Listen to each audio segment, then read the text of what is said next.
you mentioned this concept of brand gen as an evolution of traditional branding. Quite this term internally, I'm sure that term exists elsewhere, brand gen, with an eye on generating demand, generating engagement, and generating those relationships with the people you want to get to. It's one thing to be a CMO, it's another thing to be an operational CMO. If you do not have a handle on your data, you do not have a handle on your metrics, if you're not operational in your mindset, you're going to miss out. And when things get rough, guess which part of marketing gets cut or gets scrutinized the most? It's the parts where you cannot actually draw a straight line from where you invested to what the ROI was.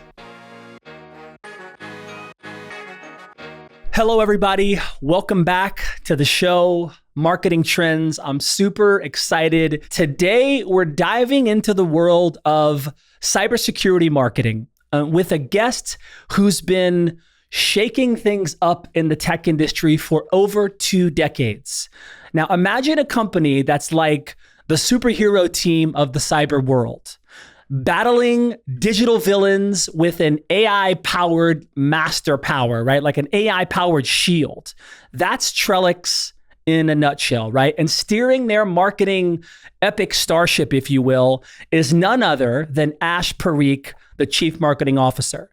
Now, Ash, you've been described as a no-fluff marketer with a knack for turning tech jargon into compelling stories. Before we unpack the cyber universe of Trellix, why don't you give our listeners the inside scoop? What's cooking in the Trellix labs, and how are you as the CMO translating that into a language that doesn't require a PhD in computer science? Thank you, first of all, Jeremy, for having me. It is absolutely serendipitous that we are here together, right? We've been trying this for almost a year, as you said, and It's my pleasure. It's truly my pleasure for being here. So thank you for having me. What's cooking in the Trellix labs? A lot.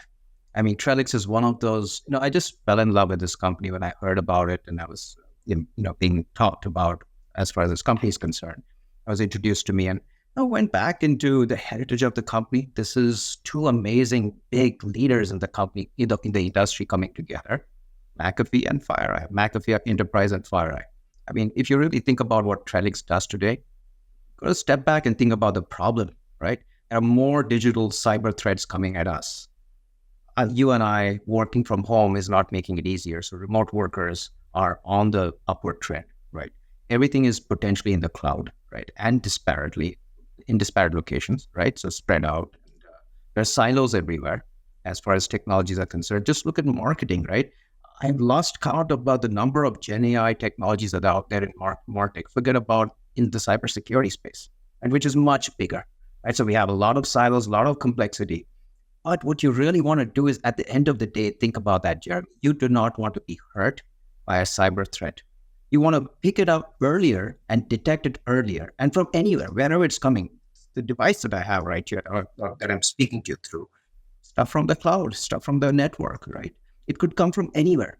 We want to catch those alerts early, make sure that we can actually separate out false positives and false negatives, and make sure we can actually make some sense out of them, and then ladder it up to a chief information security officer or security analyst and tell them that is the one you want to go after.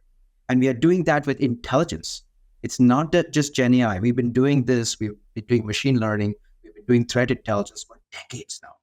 And that's what we do, right? We basically look for that little nugget of information, that needle in a haystack. Make sure we go after it, and make sure you're not, hit by any threats that are out there. So, something I really appreciate about you, and I've picked this up whenever we've connected before, is, well, one, I mean, you have deep experience in the space of demand gen, of growth and marketing and tech. I mean, it's epic to see the resume by which you've been building for the past couple decades. And when I have an opportunity to connect with someone like you, it's like a masterclass in demand gen, and something that I want to ask you about, because you talked about this interconnectedness of brand and demand gen. You emphasized that a couple of times, and I really want you to elaborate on this, because you mentioned this concept of brand gen as an evolution of traditional branding. Can you elaborate on how this approach differs from conventional brand building, especially in the cybersecurity sector? Absolutely. I think you're pulling one of the main principles that I have. I'm working towards a book, as I shared with you earlier, is basically a handbook for an operational CMO. And I've cherry picked those words as well because it's one thing to be a CMO, it's another thing to be an operational CMO. My own background or my experience has been that I've been at a public company that went private. I joined a startup, which was extremely high growth. And then I've joined a company which is private equity owned, all these experiences. What stood out for me was if you do not have a handle on your data, you do not have a handle on your metrics, if you're not operational in your mindset, you're going to miss out. And that revolving door that we talk about from a CMO perspective, right? I mean, a CMO leaves every 1 year, 2 years, whatever that might be. The reason is, if not because of his or own volition, then there's a problem there. If you really have not mastered your data, and I'm coming to the question that you asked me a second ago about brand, that's exactly where how I think about brand and ads and the corporate marketing space, etc. It's evolved. It is no longer fascinating to put an ad, say, on a F1 car, or say basically on do a Super Bowl ad, right? The afterthought after all that is, hey, how much of this have you actually invested in your customer experience, in your customer engagement? Have you actually made your buyer's journey that much less frictionful, right? More seamless on your website? You could have absolutely used the money that you spent on that. Now, don't get me wrong, branding is amazing. That's exactly why I created this or coined this term internally. I'm sure that term exists elsewhere, brand gen, with an eye on generating demand, generating engagement, and generating those relationships with the people you want to get to. That's when you do branding around that with thought leadership and great content. That's when you actually convert that, good old traditional branding to brand generation. And I think that's absolutely important because I'll step back and tell you this, right? I have to stand in front of boards. I'm going to stand in front of my executive team and say, hey, this is the ROI on every single dollar that I've spent. And when things get rough, guess what? Guess which part of marketing gets cut or gets scrutinized the most? It's the parts where you cannot actually draw a straight line from where you invested to what the ROI was. Right. And how do people measure ROI? The amount of pipeline, the amount of revenue that you or logos that you brought in, the people that you engaged, you made a difference as far as business is concerned. Right. So that is why I basically like using the term brand. And I also push the team towards, listen, I love branding. You have to brand. You have to do whatever you need to bring people in because it reduces the friction for sales. Imagine if the sales organization has to go out every single time and say, hey, I'm from Trellix. But what if they already knew who Trellix was, but not just who knew who Trellix was, but had a meaning and kind of a definition behind it. Like, Trellix stands for being the ally for chief information security officers around the world. Now that means something. Now that's a brand I can live for. I love it. And I'm sure there are many executive leaders that appreciate you have, the scrappy, you're the scrappy full stack CMO, right? And I love that you really lean towards how can we be innovative over, and instead of high budget traditional advertising, like you said, F1 and some of these big things, how can we really focus on differentiating our position and messaging in a scrappy but innovative way, right? And it's something you've done successfully. Is there a specific example that you can share from your time at Trellix where a creative, cost-effective approach yielded significant results? Excellent. So the team does a fantastic job putting out 2 Mind of Chief Information Security Officer, CISO surveys every year, survey and research. Now that research is very deep. It's excellently done. And we basically then engaged with third party to create top 100 global CISO awards. So once that was in place, kind of engaged with the entire ecosphere as far as social media is concerned, got almost 450 nominations as far as CISOs are concerned. And wow. And what we did then, so this is when I mean, brand gen, and also it's less about brand gen as thinking about the customer in. Once you do that, the money flows, your business flows. So you always have to think about the good first, what's in it for the other person versus yourself. What we did with those 100 winners from that, the best chief information security officers in the world, we plastered their names and their pictures on the NASDAQ tower. And we honored them. We celebrated them. And that was it. And we were there by association. So that is how you do a great cost-effective campaign. And as a result of that, you're able to drive a lot of engagement. People have seen this. Other chief information security officers have seen this, and they also want to be aligned with the campaign. So that's one of the ways you would actually use your dollars well. The other thing that's connected to this, and you talked about this on our prep conversation last time, and you mentioned this thing called hand raisers, and I said you present to the board, you present to your ELT all the time, and again, there's so much value you're bringing to the table, but you're also directing people to pay attention to the right thing, and versus look over here, look over there. It's like, and so you talked about this concept of hand raisers and the differentiation there. Can you get into that a little bit, because it's fascinating? Thanks for bringing that up, Jeremy, because I've actually walked into that concept almost, over the years, because it's always been around. Stop talking about leads, or CMO. Stop talking about MQLs. Forget about me. Every single CMO gets that pushback. It's not about raw leads, because what sales is really looking for is, when you draw that picture, it's one pipe, the marketing pipe, then feeding into the sales pipe. It's a continuum. So where we end, sales begins. What that means is it's actually a handoff from marketing to sales. And what they're really looking for is people who have raised their hands and said, you know what, Ash, you know what, dear sales team at Trellix, I want to be contacted. I basically am putting my hand up because I want to be engaged with in such and such way. I need more information about something, whatever that might be. So the concept of hand raisers is, yes, it is a lead, but it is a serious self-qualified lead. Let me explain. So someone who's walking by a booth at a trade show and kind of comes by and picks up a t-shirt of yours, and it's a wonderful experience. You got to do more of that just to get people to be aware of your brand. Again, it's light brand gen. But you also have the other aspect of it with people actually spending those 20, 30 minutes with you at the booth looking through a demo.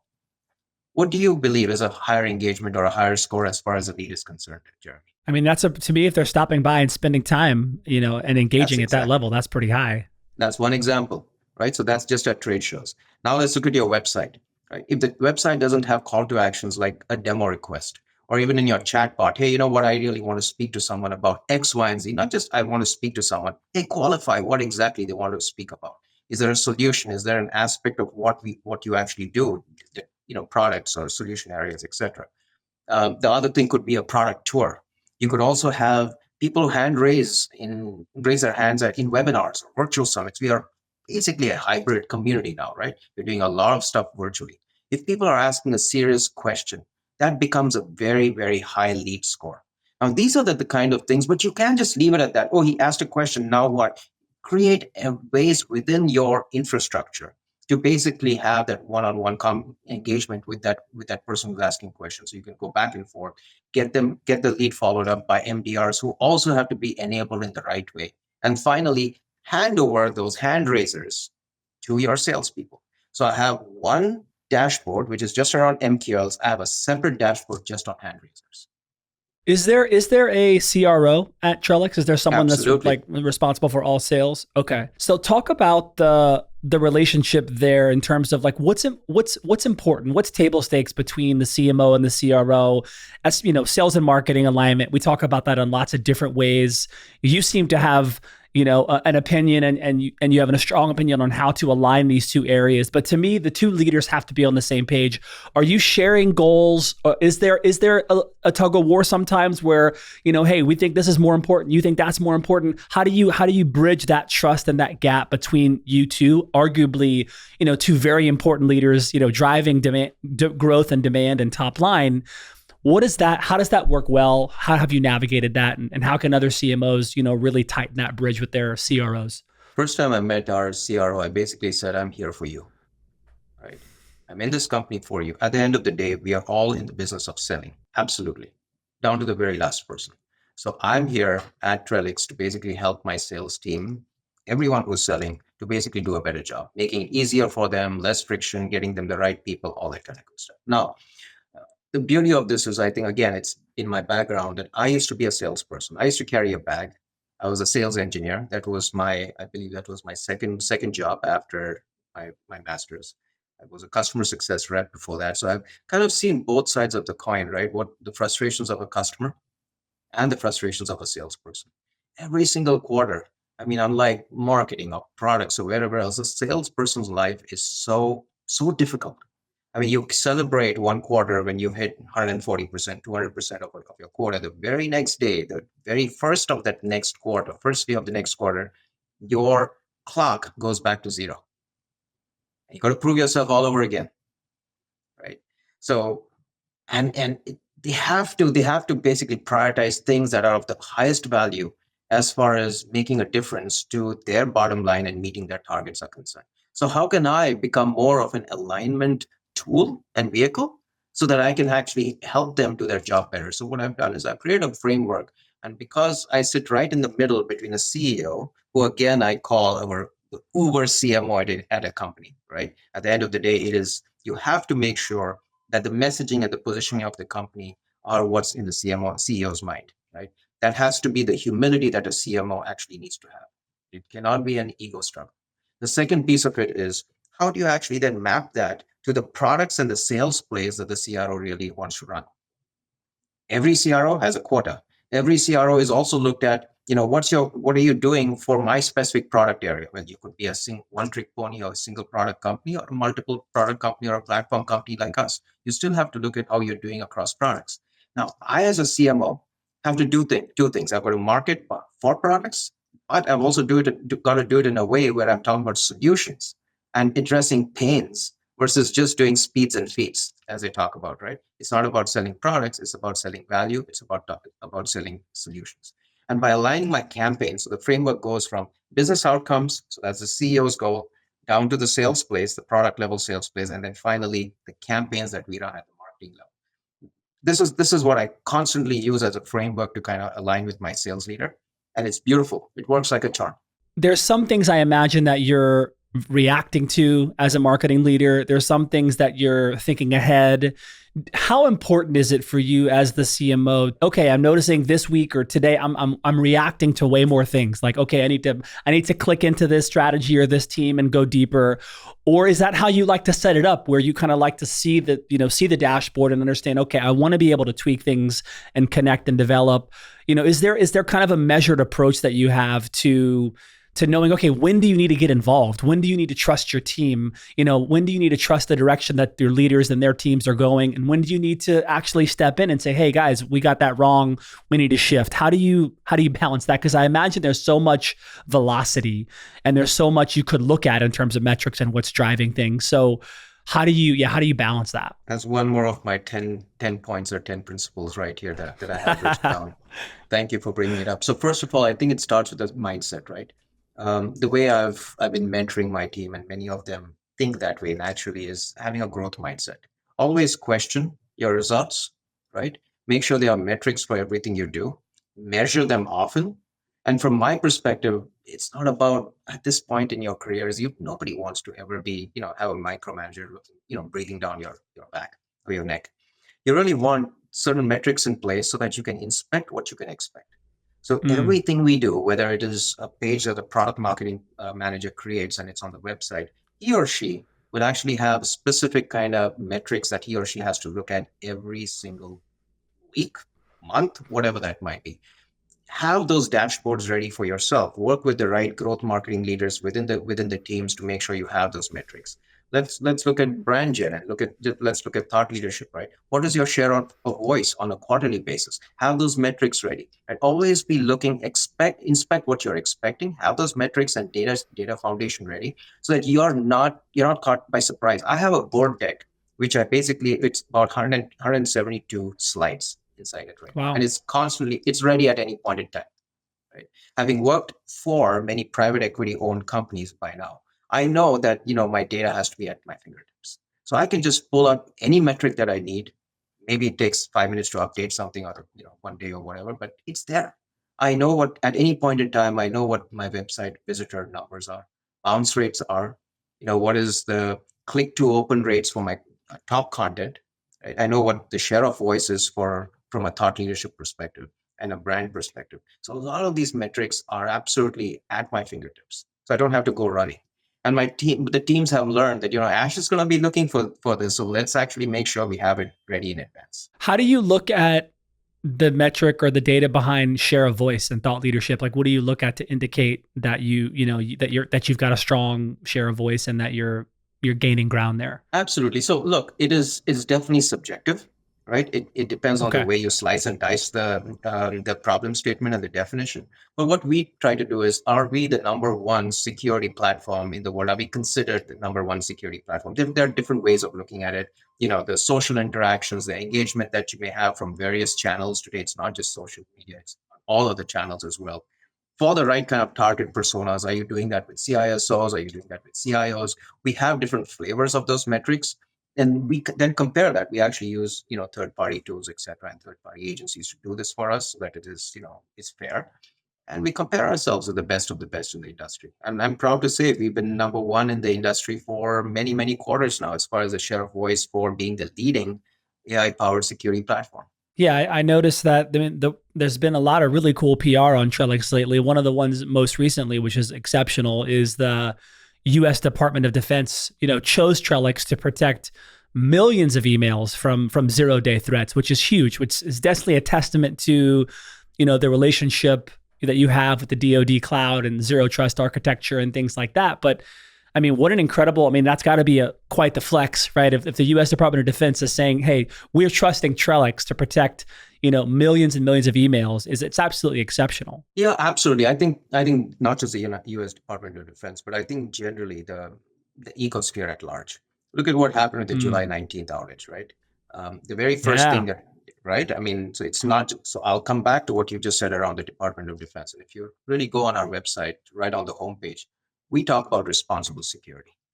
And we talk about being trustworthy. We talk about being transparent. We talk about giving customers a choice, and we give customers control over their own environments. Right? That's exactly what blew up in our face as far as the July 19th situation happened. It could happen to anyone. It could absolutely happen to anyone. But what we offer is an elegant way of looking at things. That, listen, dear customer, no surprises. We'll make sure that you have all the transparency that you need, and we are responsible because that's how we built our platform. So there's a way to actually message these things and the way to actually stand behind your customer. So to your point, it's not just DoD. We've been bringing down tons and tons, like certain things I can't even talk about because it's top secret, right? But we are absolutely at the beck and call of making sure of all agencies to make sure that you and I, the common individual, is absolutely safe from a cyber perspective. Just for those who aren't aware, and correct me on this, Ash, on July 19th, this was the CrowdStrike issued this update to host devices. I think it was a Falcon sensor. And this update had a defective file for Windows machines that essentially caused a lot of people to be locked out of their devices. What was the impact of that on July 19th? Look, a fantastic company, CrowdStrike, great vendor in the space, a great leader, and wish them absolutely the best. But it could happen to anyone. It's I think it's a matter of architecture and the way you actually architected your piece. For us, all I can talk about is from our perspective. We make sure that we actually reside at a particular level within the operating system, which is not in a way intrusive. That is why we talked about responsibility. Even the change windows, we give an ample amount of notice. We also do that in smaller batches and definitely not on certain days of the week. So we give a lot of this kind of flexibility to customers. But again, this can happen to anyone. I think this is a global community that has actually suffered together. So we are standing right there with other vendors in the space. Your team is definitely focused on providing clear, unbiased direction to really help customers navigate this complex threat landscape. And I'm curious about how do you approach the challenge of differentiating Trellix in a very crowded cybersecurity market, especially when customers are overwhelmed with marketing noise, right? How do you approach that? There's a real challenge in differentiating, and how do you take Trellix through that noise? I'm being pensive here for a second because a number of thoughts are going through my mind. I think it comes down to culture, the company culture. You go high when they go low, remain classy. At the end of the day, let's talk about you and me, Jeremy. Would you like blatant marketing in your face? I don't think so. None of us actually, buy into it at all. When you do things with elegance and class, I think it's appreciated. You can lead a horse to the water, but you cannot make the horse drink. I think empowering and arming people with enough great information, and then stepping back and saying, listen, we are here. We are right here for you when you're ready. We are here for you when you're not our customer. We are here for you when you are our customer. I think that goes a very, very long way. Not being myopic, not being short-sighted, but being, keeping the long-term relationship in mind.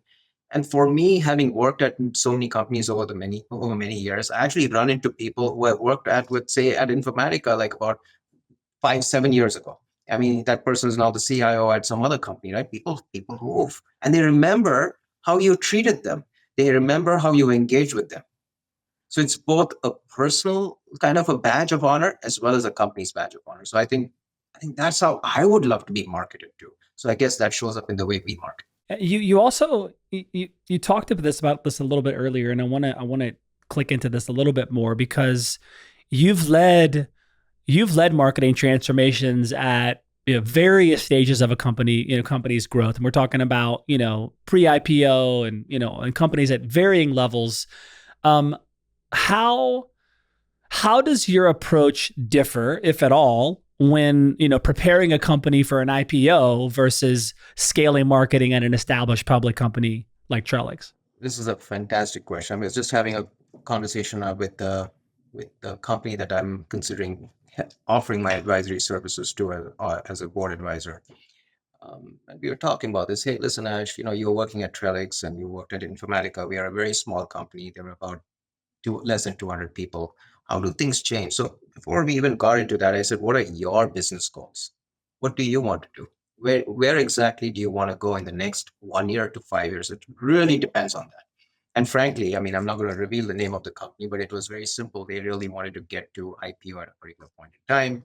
I said, where are you right now? They said, well, we are done with just the scrappy demand gen and getting things going with the VP of marketing for demand gen, VP of marketing for some sort of just getting data sheets out there from a products perspective, and a VP of marketing for just communications and press releases, etc. But now we are starting to scale. I said, okay, so you're in the growth phase, which means you're looking to create a category or align yourself with a category that's out there in the market.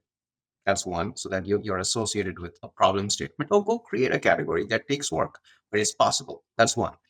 The second thing is you do want to now start appealing to a larger set of people beyond your, hey, I've already proved it out with a small subset. Now you want to actually make sure you can scale this, right? So you need to have your individual customer profiles. You actually need to know who your target personas are. All that information needs to be available before you start doing your marketing. And from your corporate marketing and from a thought leadership perspective, I would always aim at who's your buyer? Who's the person you really want to influence the most? Who is that person who's going to make a difference in your buying cycle? Align your thought leadership, your branding, your corporate communications, your strategy around that, then get started. So that's one, right? But now, as you rightfully said, as you start nearing, the IPO window and whatever else, think about what needs to happen. You are then answerable, not just to your board, you're also answerable to the public. So predictability, and everything is visible, everything is transparent. And that's why I always pretend that I'm public, which is my data absolutely rocks, right? So that you never have a surprise. You can become private tomorrow, you can go public tomorrow. And that toggle keeps happening. So many public companies becoming private, so many private companies going public, right? That keeps happening. If you're ready with your data, you're fine. So coming back to that point, predictability and scale when you are about to go public. You also want to have absolute differentiation and market leadership by that point. You need to be you need to be putting less effort into acquiring new customers. So you should have actually created enough of groundwork and groundswell and thought leadership and brand association for basically saying that, listen, these are the guys we actually want to follow. I know I'd be remiss if we didn't get into some AI powered MarTech convo, because I know that you do employ modern AI powered MarTech and you use it to scale marketing, and I'm very curious because you're known for leveraging AI powered MarTech. Can you walk us through a specific AI tool or a process you've implemented at Trellix that has significantly improved marketing efficiency or effectiveness? I'll go through buckets of technology versus naming the tools itself. But I'll step back and first talk about AI in general, or just tools, marketing tools in general. And when I talk about MarTech, I also talk about sales tech because they are aligned and joined at the hip. You know, let's forget the Marketos and the Adobe Experience Managers of the world that everyone has. You have that foundation. You have a Salesforce or whatever else. But there's so much more to be done in personalization, right? In targeting, in making sure that you can get to the right information in record time. So it's speed, it's accuracy, it's making sure that it is not manual to get to what you want. Right? There are bodies of work and tools out there that I'm really, I've been truly attracted to. One is I'm a huge believer in sales enablement.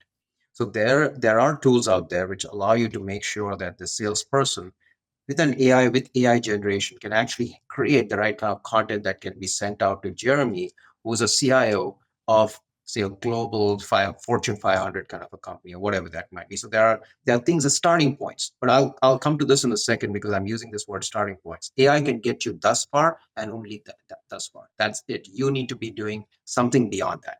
The second area that I really like is like conversational AI, your chatbots, right? Can you actually make them a little bit more intelligent by asking the right questions to the right people? So if you know who's actually coming to your website, who's asking those questions, etc., you can get to the answer much faster, right? And there are areas where this is wonderful. There's a tool out there, especially with the whole M&A thing going on and customers, people actually moving from company to company. There are tools out there will allow you to actually track that Jeremy has moved from, say, company A to company Y. And by the way, I had a relationship with Jeremy at company A. He's the same Jeremy, but he just doesn't know my company well. So using AI, you can actually get to know Jeremy even better, or get Jeremy to know your company even better with these kind of tools. So there's a lot out there, but there's one thing that I'm definitely going to say is that, and this is going to be in the book that I'm writing as well, is the human aspect cannot be ignored just because AI gets you to a particular point, Jeremy. I mean, I've seen so many. You probably get inundated with emails every single day. I do. I have all different email box, which for junk, Me too. Yep. right? And being a CMO and being a marketer, I get a lot of that. Right? Hey, listen, try this tool out, etc. What really is missing in those emails that get sent to me? I can clearly say it's machine generated. They have taken out someone else's name. They put my name. There's no personalization, right? And there you go. I'm getting the stuff pipe, the stuff that's actually created for 2,000 other people has just been sent to me. The one thing that I actually stuck was a campaign that someone ran, and I never ended up buying their tool, unfortunately. But the way they did it was amazing. They went out to my social media. I mean, to whatever extent I had public stuff, and some other areas in the articles that I'd written and some talks that I'd given. And they knew that I love tennis. They also knew that I basically was a foodie. So they sent me a few things. They sent me a tennis ball with my picture on it, and had Ah, a message on it as well. It's right here. It's on my desk. So 12 years later, it's still with me. So that's how you actually. It's there's a line. There's a fine line, right, of becoming too invasive and also knowing enough about the person. So that's where the human interaction and the human piece of it, you balance it out with all the automation that you get with AI. yeah. That was my follow up. Was just because I know it's important to you and many marketing executives is the balance of the use of the AI tools and maintaining that human touch in the marketing in the strategy. And you've executed a ton of integrated campaigns and sales plays. That we know that, but it's really important to keep that balance. Is there what's the art and science there, like the utility of with your own team and your own brand, like, or what do you do to maintain that balance? How do you keep that human touch but also leverage the power of AI and not lose that? Are there questions you're asking? Is there an approach you have to make sure, hey, this is the filter by which we look at these opportunities before just saying click a button, let AI crank it out? Let's take a concrete example, right? So everyone kind of leverages SEO, right? Mm-hmm. Organic search, etc. So what I typically do is I have a tool which I really like. I have it right now open. And I basically ask and I plug in the kind of keywords that are relevant. And I allow the tool to give me, to recommend that, listen, Ash, you'll be spending X amount of effort, both paid and organic. This amount of effort to do XYZ for these kind of words, you should probably focus on this word versus the other one, because you'll probably, get your mind share much faster, etc. So got it. And it also kind of spits out a bit of starter content for the little ad that you see, or the little kind of, verbiage that you see when you do a Google search or a browser search. But that's the problem. If you just go ahead with what is provided by the tool, it's going to look and feel like everything else. That's where personalization comes in. That's the art and science of I wouldn't click most of these ads that show up, or most of these links that show up, if they just look like another, and basically spit it out by a tool. I'm not going to click on it, Jeremy. You know that. So it's got to speak to me. More personalization, the better. So that's where I feel the human aspect can come in. And I'm actually speaking at keynoting at a conference soon. It's all about the art and science of AI and marketing. And I think it's a fascinating piece, because there's so much talk of AI, so much talk of Gen AI. There has to be a balance. The other balance that's interesting, and I know we're coming up on time. And again, I knew this always happens when I'm like, I need more time with these amazing marketers. But you've had success using data to drive engagement, right?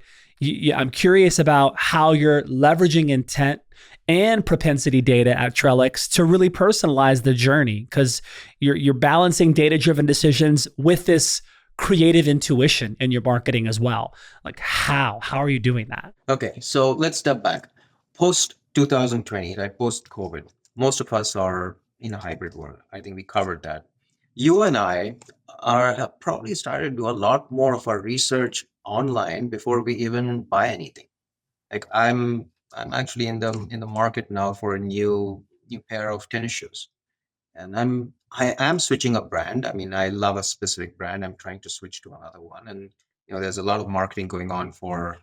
I'm never going to name vendors, of course, but or brands. But it's fascinating, because I'm doing a lot of my research by going to, say, Amazon.com, or I'm looking at reviews, and I'm looking at customer reviews. I'm looking at demos on maybe even video reviews on YouTube, and actually doing a lot of my research before I'm clicking that button on the vendor's website and saying I'm buying.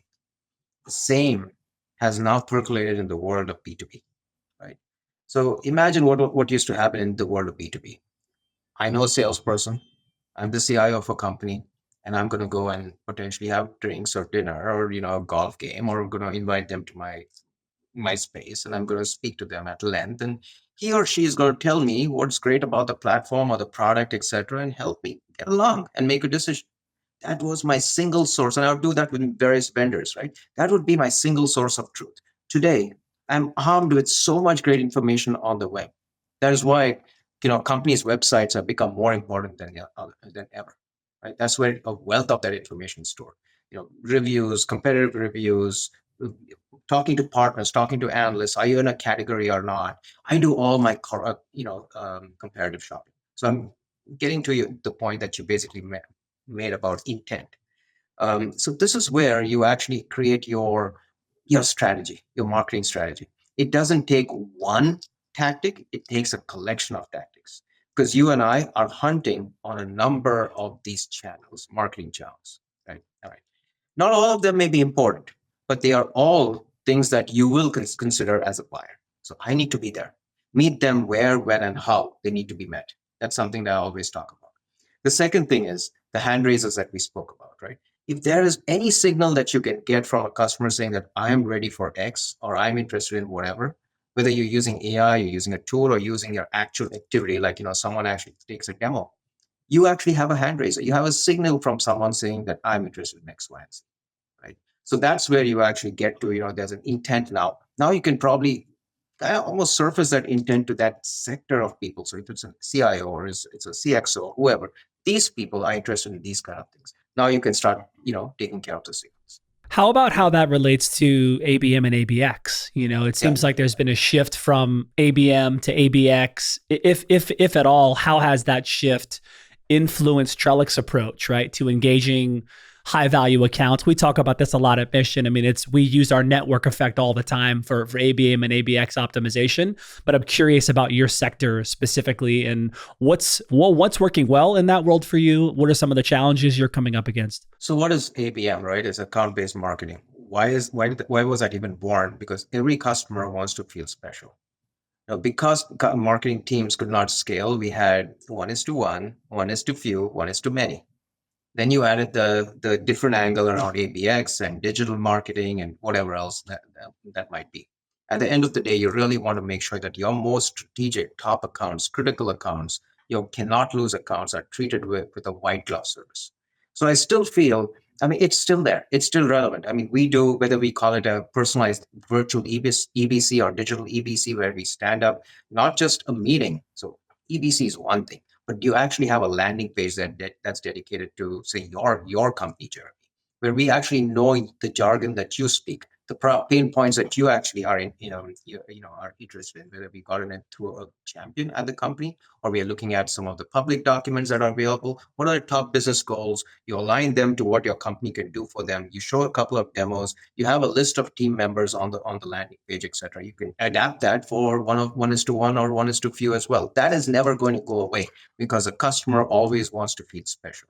How you scale is always going to change, depending on your resources, the time that you have, and the kind of accounts that you want to actually attack. The other really interesting thing that I've been hearing a lot about, and this may be old to you. I feel like you're way ahead of the curve here, but it seems like there's a lot more chatter around the rise of AI agents, right? And I'm curious about your perspective there because one, just your opinion on AI agents. Are you actually preparing yourself or your marketing team to work alongside AI agents, right? Do you think that that's where things are headed? It seems like we've certainly seen AI agents used in cyber attacks and things like that. But yeah, just what do you think of it? It seems like it's definitely hot right now. And I'm seeing a lot of dev and tech go into developing some really strong tools in the AI agent world. Would love to just hear your opinion and experience there as it applies to you, your team, and just AI agents in general. Yeah, so basically things like robotics, virtual assistants, gaming, all these things. I mean, at the end of the day, what are these AI agents? They are doing work on the behalf of something, right, with a specific objective, right? It could be software, it could be a physical kind of bot. I mean, at the end of the day, they're collecting data from various sensors, whether it's through a device, through whatever that might be. Let's make it specific to marketing, since this is a conversation about marketing here first.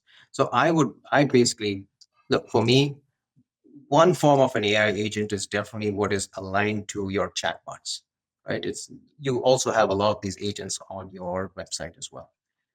There's a way to leverage AI agents. One is to make sure that you're listening for the data that's going to support and engage and enrich the customer's experience, the buying experience. If I'm going to be able to listen for signals to know that, listen, Jeremy was on my website. The first thing he did was go to this particular page. The second thing, he went here. So he went first to my platform page. Then he looked at who was my leadership team. And the third thing he did was he went to my pricing page. I know that he actually has a specific intent in mind. He has a goal in mind. I know you better. So if I'm listening to those kind of signals and I'm using it to enhance and make your journey less frictionful, I think that's going to be basically the way I'm going to use them in marketing. But however, go back to the whole human side of AI that we discussed, right? So it cannot be one or the other. Incredible. Well, in the last couple of minutes, I just would love to hear. I mean, I have 100 more questions for you, but I'll reserve those when you come back and do a round two, maybe end of year or next year. What are you thinking about in terms of the future? I feel like the future is coming so fast, especially at you and your segment in your category. Just what are you thinking about in terms of, where do you want to position the brand, take us into the future a little bit. What do you see happening in the space, broadly speaking, in the space that you're serving? We just love to kind of hear you future cast about where Trellix is headed, where the industry's headed. We'd love to hear you kind of riff on that. Regardless of whether it's Trellix or not, I mean, in the cybersecurity, the security space, there are tons of tools, as we already spoke about. There's going to be a ton of consolidation. It's already started out. You probably heard a number of them this particular year, right? Companies buying out smaller companies, especially to round out the capabilities that they are probably lacking. Every vendor will say, I don't want to be a platform till they become a platform, right? that's the whole beauty of the game. You start out with being a single trick pony. You start out with being a single product. I've been at companies like that. And you then start looking at adjacencies because you do want to grow. You can't just grow having a single company, a single product. So that is going to become a platform play. So I basically feel there's a strong bet on companies looking for platforms, but with best of breed products. Here's a difference because a platform can be created by a number of products just loosely working together. When you invested as a company being the best at each part, each piece of that platform, I think that is what differentiates any company from the other. I think that's going to be the way forward. That's one. And especially in the cybersecurity space, if you really think about it, my threats are coming to me from network, cloud, and data, and wherever else. There's a company for each of those problems. There are products for each of those problems, and there are loosely created products within platforms, which kind of more are portfolios versus platforms. So you really want to get to that, utopian stage where you become a platform of best of breed across all these vectors. So I see the market going towards more of a best of breed platform kind of an approach. That's very, very interesting. I know I'll be paying attention to that as well, and it's fascinating to me. Ash, this has been an incredible conversation. There's a few of these conversations that I kind of categorize as like a masterclass of there's so much intelligence and so much information that you shared, and so much in between that leaves like room for creativity and ideas and opinions. And so I know we're honored to finally have you on the show. This has been incredible. And a big shout out to you and your team. I know that you're supported by a badass team at Trellix. There's no doubt there. So shout out to everyone there at Trellix, and really grateful that you made time to be on the show. Absolutely. Thank you, Jeremy. I mean, yes, it is a badass team. They're world class. I mean, they're just fantastic at what they do. And they love what they do, right? I mean, they're constantly pushing the boundaries of everything marketing. So very, very proud. And again, thank you for having me. This was great. Amazing. Thank you, sir.